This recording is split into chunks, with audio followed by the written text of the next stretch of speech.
আসসালামু আলাইকুম এভরিওয়ান। আজকে আমি একটা ভিন্ন রকম ভিডিও আপনাদের সাথে শেয়ার করছি।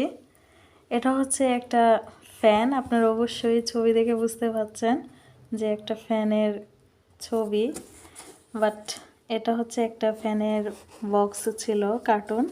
এই কার্টুনের উপরেরটা আমি দেখালাম। তো এই কার্টুনটা দেখতে পাচ্ছেন, আমাদের তো গরমকাল শেষ, তো ফ্যানের প্রয়োজন তো শেষ হয়ে যায় না। ফ্যানগুলো আমরা যত্ন করে রাখলে ওগুলো আবার ইউজ করা যায়।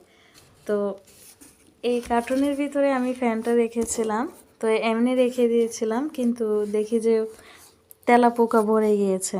সো পরবর্তীতে ফ্যানটা ইউজ করতে সমস্যা হয়, ময়লা হয়ে যায়, তেলাপোকার মানে ময়লাগুলা লেগে যায় এটার মধ্যে। তা আমি কি করলাম, এই কার্টুনটা কস্টিক দিয়ে এই পাশ দিয়ে কস্টিক দিয়ে আর একটু ভালোভাবে আটকে নিলাম, যাতে কোনো দিক দিয়ে তেলাপোকা ঢুকতে না পারে।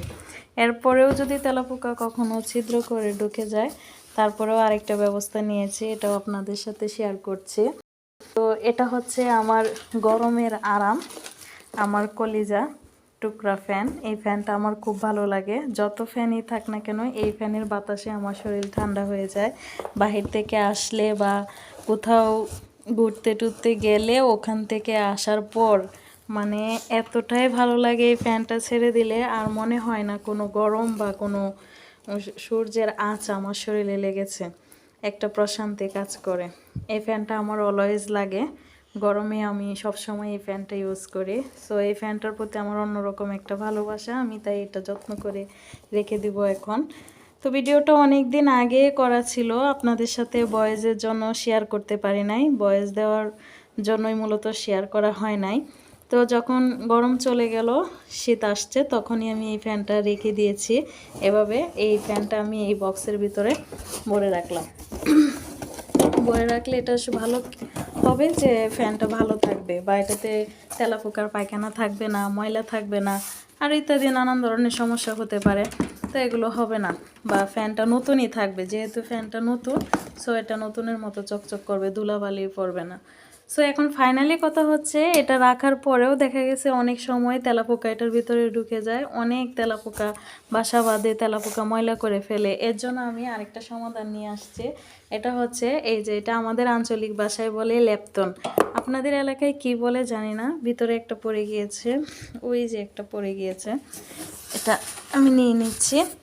এটা আমাদের আঞ্চলিক ভাষায় লেপতন বলে, আপনাদের আঞ্চলিক ভাষায় কি বলে, বা এটা আসলে স্পেসিফিক নাম কি আমি জানি না। আমি ছোটোবেলা থেকে যেটা শুনেছি সেটাই আপনাদের সাথে শেয়ার করছি। এখন আমি কি করব, এখানে দুইটা এই লেপতন দিয়ে দিব। এই দেখেন, এগুলো বড় সাইজেরগুলো আমি নিয়ে এসেছি, বাজার থেকে কিনে নিয়েছি। তো এখানে এই যে একটা রাখলাম, এই যে দুইটা। তার ফলে কি হবে, কোনো ছিদ্র যদি থাকে বা ওই দিক দিয়ে তেলাপোকা এটার ভিতরে ঢুকে যায়, তাহলে বের হয়ে আসবে, আর ডুববেও না আশা করি। এটার ঘ্রাণ লাগলে তেলাপোকা এই ঘ্রাণটা নিতে পারে না, এটা এক ধরনের বিষ জাতীয়।